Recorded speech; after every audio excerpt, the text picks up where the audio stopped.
السلام علیکم ورحمۃ اللہ وبرکاتہ۔ ناظرین خوش آمدید، دن ہے جمعرات کا اور اب وقت سچی بات کا۔ ناظرین آج کی سچی بات میں شاید آپ کو اس سوال کا جواب مل جائے جو اکثر لوگوں کی زبانوں پر ہوتا ہے یا کبھی ان کے ذہنوں میں گردش کرتا رہتا ہے کہ آج ہم تاریخ کے کس دور سے گزر رہے ہیں۔ انسانی قافلہ اب تک تاریخ کے کن کن ادوار سے گزر چکا ہے، ہمارا حال کن پیشنگوئیوں کو بتا رہا ہے، ہمارا مستقبل کس جانب رواں دوا ہے۔ اس لیے کہ ایک مسلمان بلکہ امت دعوت کے ایک فرد ہونے کی حیثیت سے ہمیں زمانے کے تقاضوں سے واقف ہونا ضروری ہے۔ لاکھوں درود و سلام ہو سیدنا محمد عربی صلی اللہ علیہ وسلم پر، جنہوں نے مستقبل میں پیش آنے والے حالات اور سنگین فتنوں سے امت کو آگاہ کیا تاکہ امت اپنا جائزہ خود لیتے ہوئے ان فتنوں سے محفوظ رہ سکے۔ احادیث کی کتابوں میں مختلف ابواب ملتے ہیں، جیسے کتاب الفتن، کتاب الملاحم اور باب اشراط الساعہ وغیرہ، یعنی فتنوں کا باب کہ قیامت تک امت میں کیسے کیسے فتنے سر اٹھائیں گے، جنگوں کا باب کہ کن بڑی اور خطرناک جنگوں سے انسانیت کو واسطہ پڑے گا، قرب قیامت کے وقت دنیا کے حالات کیا ہوں گے اور اس کی نشانیاں کیا کیا ہے۔ ایک حدیث سنتے چلیے جو صحیح بخاری اور مسلم شریف میں موجود ہے، جس کے راوی حضرت حذیفہ رضی اللہ عنہ ہے کہ ایک دن نبی اکرم صلی اللہ علیہ وسلم ہمارے درمیان خطبہ دینے کے لیے کھڑے ہوئے، جس میں آپ صلی اللہ علیہ وسلم نے ان تمام فتنوں سے آگاہ فرمایا جو زمانہ نبوت سے لے کر قیامت تک پیش آنے والے ہیں، جسے یاد رکھنے والوں نے یاد رکھا اور بھولنے والے بھول گئے۔ راوی فرماتے ہیں یہ صحابہ بھی اس واقعے کو جانتے ہیں لیکن تفصیل یاد نہیں، کیونکہ بھولنا انسان کی فطرت ہے، اور میں بھی انہی لوگوں میں سے ہوں جنہوں نے ان باتوں کو پوری طرح یاد نہیں رکھا، لیکن اگر ان میں سے کوئی بات پیش آتی ہے تو میں اس کو پہچان لیتا ہوں، جس طرح کسی غائب شخص کا چہرہ دیکھ کر اس شخص کو پہچان لیا جاتا ہے۔ ابو داؤد کی روایت میں موجود ہے کہ سرکار دو عالم صلی اللہ علیہ وسلم نے کسی بھی ایسے فتنہ پرداز کو ذکر کرنے سے نہیں چھوڑا جو دنیا کے ختم ہونے تک پیدا ہونے والا ہے اور جس کے ماننے والوں کی تعداد 300 یا اس سے زائد ہوگی۔ آپ صلی اللہ علیہ وسلم نے ہر فتنہ پرداز کا ذکر کرتے وقت ہمیں اس کا، اس کے باپ کا اور اس کے قبیلے تک کا نام بتایا۔ قیامت کے قریب فتنوں کی سنگینی کا ذکر کرتے ہوئے نبی رحمت صلی اللہ علیہ وسلم نے فرمایا کہ اندھیری رات کے ٹکڑوں کے مانند فتنے ہوں گے۔ اس زمانے میں آدمی صبح کو ایمان کی حالت میں اٹھے گا اور شام کو کفر کے آغوش میں چلا جائے گا، شام کو مومن ہوگا تو صبح کو کفر کی حالت میں اٹھے گا، بارش کے خطروں کی طرح فتنوں کی یلغار ہوگی۔ اس زمانے میں دنیا سے اپنا دامن بچا کر دینی احکام کی پیروی کرنے والا اس شخص کی مانند ہوگا جس نے اپنی مٹھی میں انگارہ لے لیا ہو۔ اس وقت عقل مندی کا معیار یہ سمجھا جائے گا کہ کسی خاص آدمی کے بارے میں یہ کہا جائے گا کہ وہ کس قدر عقل مند اور ہوشیار ہے، کس قدر چالاک اور زبان آور ہے، حالانکہ اس کے دل میں رائی کے برابر بھی ایمان نہیں ہوگا۔ ناظرین سمندر کو کوزے میں بھرنے کا محاورہ ہم بار بار سن چکے ہیں، لیکن اس کی حقیقی تصویر حدیث کے الفاظ میں سنیے، جس میں رحمت دو عالم صلی اللہ علیہ وسلم نے پوری اسلامی تاریخ کو چند الفاظ کے سانچے میں ڈھالا ہے، مگر ایک مختصر بریک کے بعد۔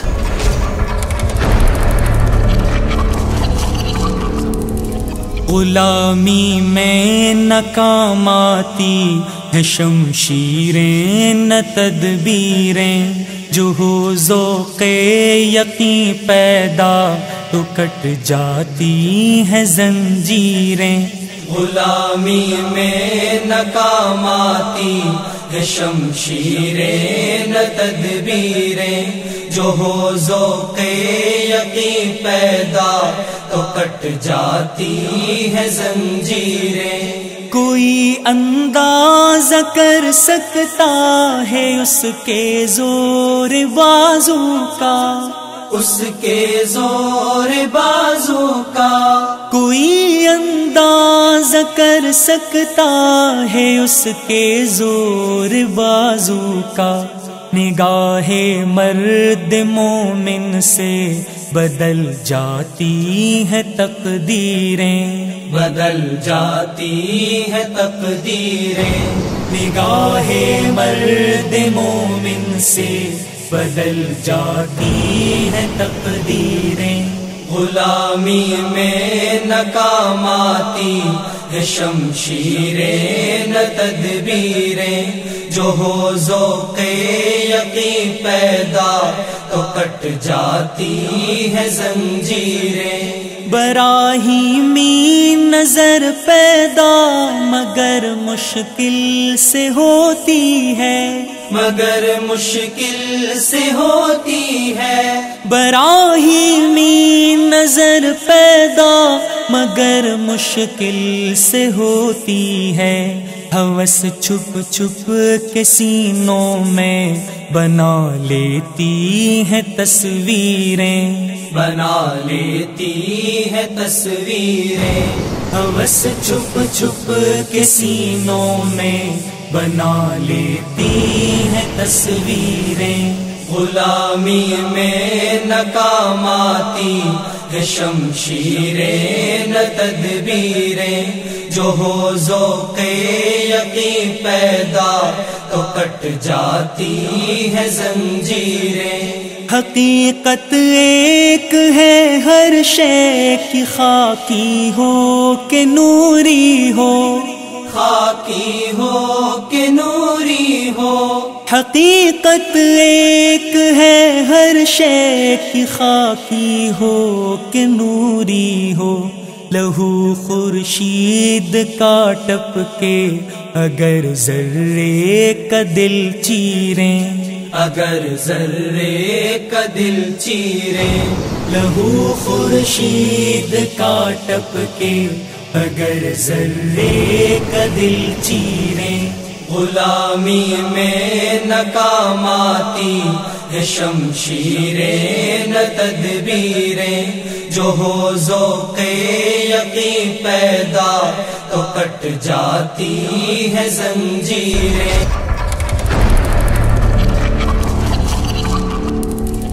ناظرین، تاجدار مدینہ صلی اللہ علیہ وسلم نے اسلامی تاریخ کے خلاصے کو چند جملوں میں بیان فرمایا ہے۔ حضرت حذیفہ رضی اللہ عنہ بیان فرماتے ہیں کہ حضور اکرم صلی اللہ علیہ وسلم نے ارشاد فرمایا، تمہارے درمیان نبوت کا وجود جب تک اللہ چاہے گا باقی رکھے گا، پھر اللہ نبوت کو اٹھائے گا۔ اس کے بعد نبوت کے طریقے پر خلافت قائم ہوگی، پھر اللہ تعالیٰ خلافت کو بھی اٹھائے گا۔ اس کے بعد کاٹ کھانے والی بادشاہت کی حکومت قائم ہوگی، لیکن اللہ اس بادشاہت کو بھی اس دنیا سے اٹھا لے گا۔ اس کے بعد قہر، تکبر اور زور زبردستی والی حکومتیں ہوگی، پھر اللہ اس کو بھی اٹھا لے گا۔ اس کے بعد نبوت کے طریقے پر خلافت قائم ہوگی۔ رواہ احمد۔ ناظرین، اس روایت میں اسلامی تاریخ کے 5 ادوار کا ذکر کیا گیا ہے۔ پہلا دور نبوت کا ہوگا، جس کا اختتام حضور اکرم صلی اللہ علیہ وسلم کی وفات پر ہوا اور وحی کے مبارک سلسلے کے ختم ہونے پر۔ دوسرا دور خلافت اسلامیہ کا، جو 30 سال تک رہا، جس زرین دور کا اختتام حضرت حسن رضی اللہ عنہ کی دور خلافت پر ہوا، جس میں ذات رسالت مآب صلی اللہ علیہ وسلم کے تربیت یافتہ اور افضل ترین افراد نے دنیا کی قیادت کی۔ وہ جماعت جس کو زمین اور آسمان کی آنکھوں نے نہ پہلے دیکھا تھا اور نہ بعد میں امکان ہے۔ اس زمانے میں نیکیوں اور بلائیوں کا دورہ رہا۔ انسانیت کو مدت دراز کے بعد سکون کے لمحات میسر آئے۔ پھر تیسرا دور کاٹ کھانے والی سخت بادشاہت کا آیا، جنہوں نے آپس میں ایک دوسرے کو ایسے کاٹا جیسے کتے کاٹتے ہیں۔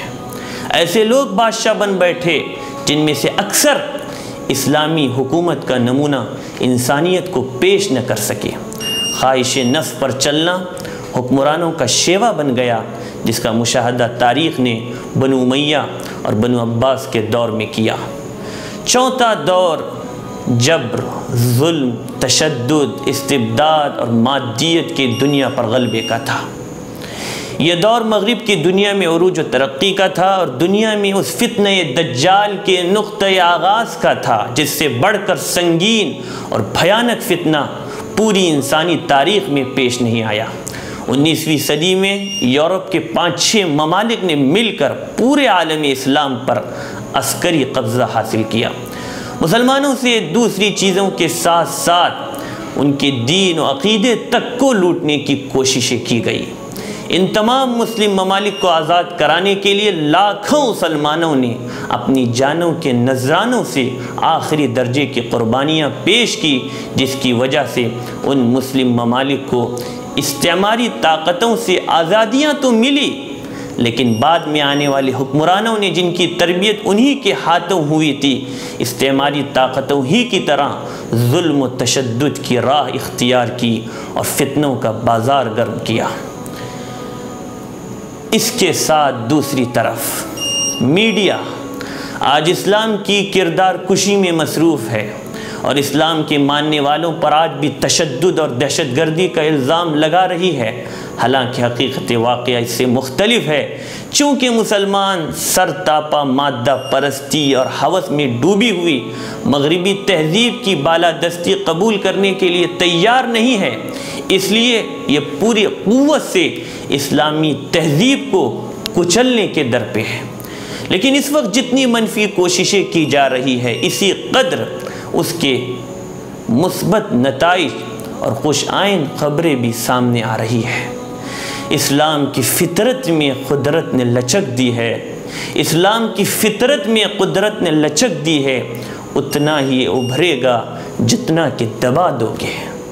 اور اب یہ کہنے کی اجازت دے کہ اس وقت پوری امت مسلمہ تاریخ کے اس دوراہے اور ٹرننگ پوائنٹ پر کھڑی ہے جہاں امت کو اس 5ویں دور کا انتظار ہے، جس میں عدل و انصاف کے تقاضوں کو پورا کرنے والی خلافت راشدہ کا دور واپس ہوگا۔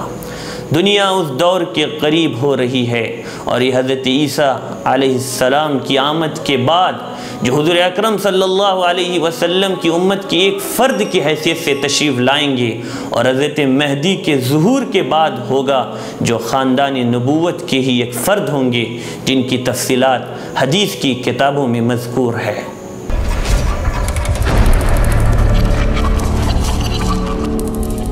ناظرین، حضرت عیسیٰ علیہ السلام کی آمد کا بڑا فائدہ یہ ہوگا کہ کفر و شرک، دجل و فریب اور مادیت کا سب سے بڑا علمبردار دجال کو حضرت عیسیٰ علیہ السلام قتل کر دیں گے۔ پھر یاجوج ماجوج کا ظہور ہوگا، جس سے مسلمانوں کو مزید پریشانیوں کا سامنا کرنا پڑے گا۔ اللہ کی طرف سے مسلمانوں کی راحت کا یہ انتظام ہوگا کہ حضرت عیسیٰ کی بد دعا پر ایک بیماری یاجوج ماجوج پر مسلط کی جائے گی، جس سے پوری قوم بیک وقت تباہ ہو جائے گی۔ چند مدت بعد حضرت عیسیٰ علیہ السلام کا انتقال ہوگا، پھر اللہ تعالیٰ ایک ہوا بھیجیں گے جس کے ذریعے ہر اس شخص کو موت لاحق ہوگی جس کے دل میں رائی کے برابر بھی ایمان ہوگا۔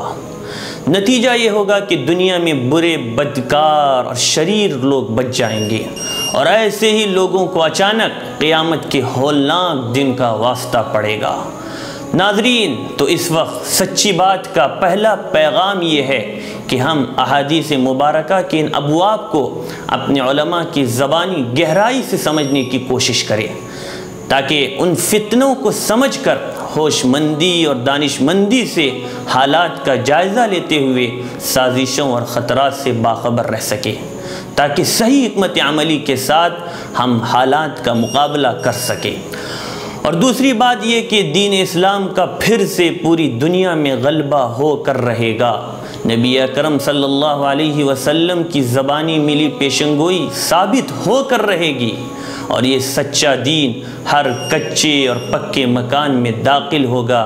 عزت والا عزت کے ساتھ اور ذلیل شخص ناک رگڑ کر اس کو تسلیم کرے گا۔ اور اب ہماری سعادت مندی اس میں ہے کہ اسلام کی ترویج اور اس کی نشر و اشاعت کے لیے ہمارا بھی کچھ حصہ لگے، ہم بھی اپنے حصے کا چراغ روشن کریں اور دنیا میں ایمان کی شمع فروزہ کرنے والوں میں شامل ہو کر دارین کی سعادتوں کو حاصل کریں۔ ناظرین، سچی بات میں فی الحال اتنا ہی، اگلے ہفتے انشاءاللہ پھر کسی دلچسپ عنوان کے ساتھ حاضری ہوگی۔ والسلام علیکم ورحمۃ اللہ وبرکاتہ۔